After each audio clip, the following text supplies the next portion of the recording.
Hello ladies and gentlemen. మన దేశాన్ని India అని పిలుస్తారు, కొన్నిసార్లు భారత్ అని, మరి కొన్నిసార్లు హిందుస్థాన్ అని పిలుస్తారు. అసలు మన దేశానికి ఇన్ని పేర్లు ఎలా వచ్చాయో తెలుసుకుందాం.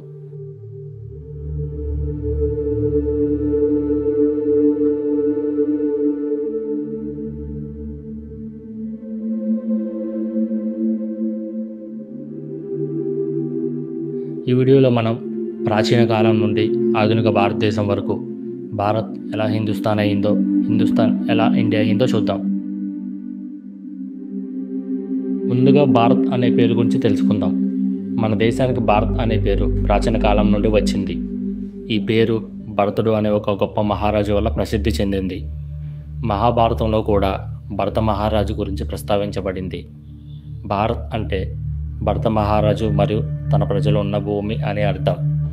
భారత్ పేరును ప్రస్తావించబడిన పురాతన గ్రంథాలు. మొదటిది ఋగ్వేదం, అత్యంత ప్రాచీనమైన వేద గ్రంథాల్లో ఒకటి.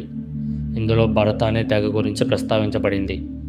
ఈ తెగ నివసించిన ప్రాంతాన్ని లేదా వారిచే పరిపాలించబడిన ప్రాంతాన్ని భరతవర్షంగా గుర్తించడం జరిగింది.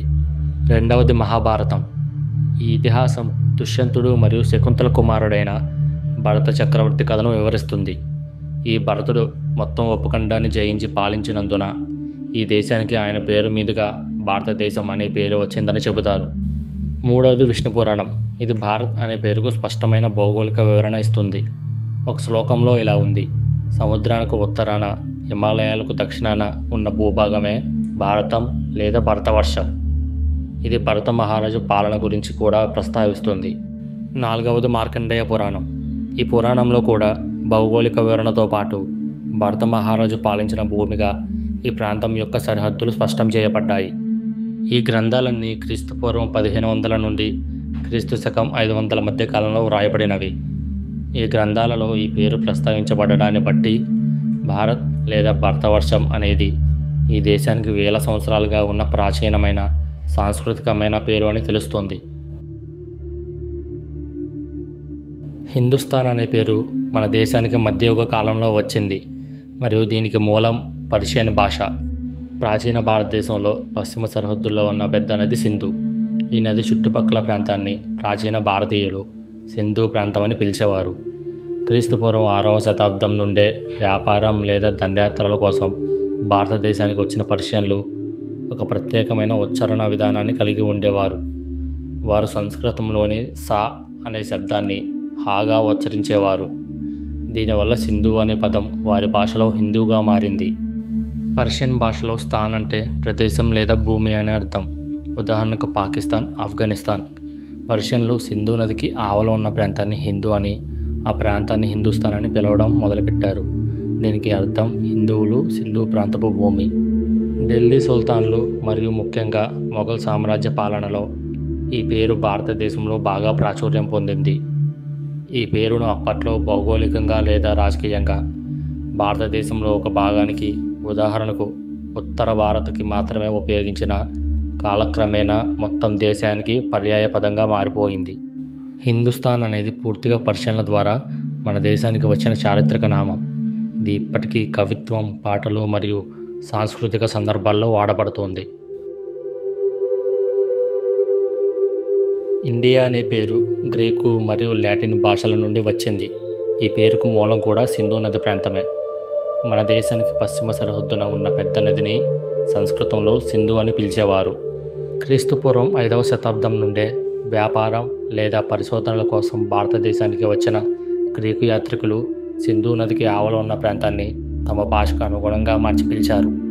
గ్రీకులు సంస్కృతంలోని సా శబ్దాన్ని మరియు ధ్వనిని సరిగ్గా ఉచ్చరించలేక సింధు అనే పదాన్ని తమ భాషలో ఇండోస్ లేదా ఇండికాగా మార్చి పిలిచారు. గ్రీకులకు వారసులుగా భావించబడే రోమన్లు, ఆ తర్వాత లాటిన్ భాష మాట్లాడే యూరోపియన్లు ఇండోస్ అనే పదాన్ని మరింత సరళీకరించి ఇండియాగా స్థిరీకరించారు. దీనికి అర్థం సింధు నదికి ఆవల ఉన్న భూమి అని.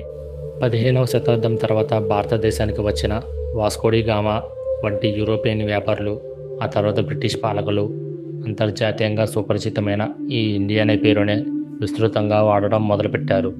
1947లో స్వాతంత్రం వచ్చిన తర్వాత ప్రపంచవ్యాప్తంగా బాగా ప్రచారంలో ఉన్న ఈ ఇండియా అనే పేరును అంతర్జాతీయంగా అధికారిక నామంగా అంగీకరించారు. చూశారుగా మిత్రులారా, మన దేశం పేరు ఒక్క రోజులో రాలేదు. ఇది వేల సంవత్సరాల ప్రయాణం. భారత్ మన పూర్వీకుల వారసత్వం, భరత మహారాజు పరిపాలన, ఋగ్వేదం, మహాభారతం వంటి పురాణ గ్రంథాల్లో గర్వంగా చెప్పబడిన మన అసలు పేరు భారత్. మన చరిత్రకు మూలం ఈ పేరే. హిందుస్థాన్ మధ్యయుగంలో పర్షియన్లు సింధు నదిని హిందూ అని పిలవడం వల్ల వచ్చిన పేరు హిందుస్థాన్. ఇది మన చారిత్రక పరిచయాన్ని చెప్పే పేరు.